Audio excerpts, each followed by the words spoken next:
ബഷീറിനോളം തന്നെ പ്രിയപ്പെട്ടതായിരുന്നു ബഷീറിന്റെ ഓരോ കഥാപാത്രങ്ങളും മലയാളികൾക്ക്. മലയാള സാഹിത്യ ചരിത്രത്തിൽ ഏറ്റവും ജനകീയനായ എഴുത്തുകാരൻ വൈക്കം മുഹമ്മദ് ബഷീർ ആണെന്നതിൽ അങ്ങനെ ആർക്കും തർക്കമുണ്ടാവില്ല. തലമുറകൾ എത്ര കഴിഞ്ഞിട്ടും ആ ജനകീയത അങ്ങനെ തന്നെ നിലനിൽക്കുന്നു. ബഷീറിനെ ഓർക്കുകയാണ് കണ്ണൂരുള്ളവർ. വൈക്കം മുഹമ്മദ് ബഷീർ ഓർമ്മയായിട്ട് ഇന്നേക്ക് 30 വർഷം. എഴുത്തിനെ സാധാരണക്കാരന് മനസ്സിലാകുന്ന ഭാഷയിലേക്ക് പൊളിച്ചെഴുതിയ കഥയുടെ സുൽത്താനെ ഇന്നും ആളുകൾ എത്രമാത്രം വായിക്കപ്പെടുന്നുണ്ടെന്ന് നമുക്കൊന്ന് നോക്കാം.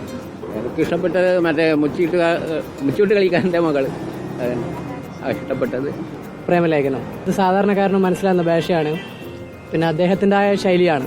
എനിക്ക് ഏറ്റവും ഇഷ്ടപ്പെട്ടത് ആനവാരിയും പൊൻകുരിശാണ്. ബാല്യകാലസഖി, പാത്തുമേടാട്, ആനവാരിയും പൊൻകുരിശ്, ഭൂമിയുടെ അവകാശികൾ, പാത്തുമേടാട്. അദ്ദേഹത്തിന്റെ പ്രേമലേഖനം എന്ന് പറഞ്ഞ കൃതി ഭയങ്കരമായിട്ട് ഇഷ്ടപ്പെട്ടവര്. അതിൽ സാറാമ്മേനെയും അതുപോലെ കേശവൻ നായരെയും ഒരുപാട് ഇഷ്ടമാണ്. എനിക്കും ഭൂമിയുടെ അവകാശികളെ ഇഷ്ടം. അദ്ദേഹം സാധാരണക്കാർക്ക് മനസ്സിലാവുന്ന രീതിയിലാണ് പൊതുവെ കഥകളും എല്ലാം എഴുതാറ്. ബഷീറിന്റെ പ്രേമലേഖനം വളരെ ഹൃദ്യമായ ഒന്നാണ്. പാത്തുമ്മയുടെ ആട് വായിച്ചിട്ടുണ്ട്.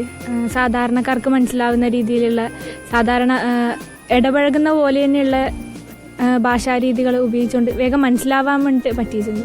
വൈക്കം മുഹമ്മദ് ബഷീറിന്റെ കഥയിലാന്നല്ലേ നമ്മളെ മമ്മൂട്ടിയുടെ സിനിമ എടുത്തത്, മതിലുകൾ. സിനിമ കണ്ടിട്ടുണ്ട്. നല്ല ടോപ്പ് സിനിമയല്ലേ കഥ.